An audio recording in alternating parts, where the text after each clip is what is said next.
Good afternoon সবাইকে।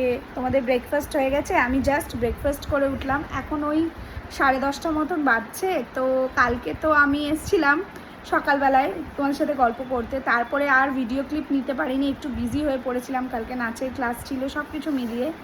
তো আজকে জানো তো একটা জিনিস দেখাবার জন্য আমি ক্যামেরাটা অন করলাম। আমার ঠাকুমা নিজে ভালো করে বসতে পারে না বেশিক্ষণ একটা জায়গায়, ওনার এজটা অনেকটা হয়ে গেছে।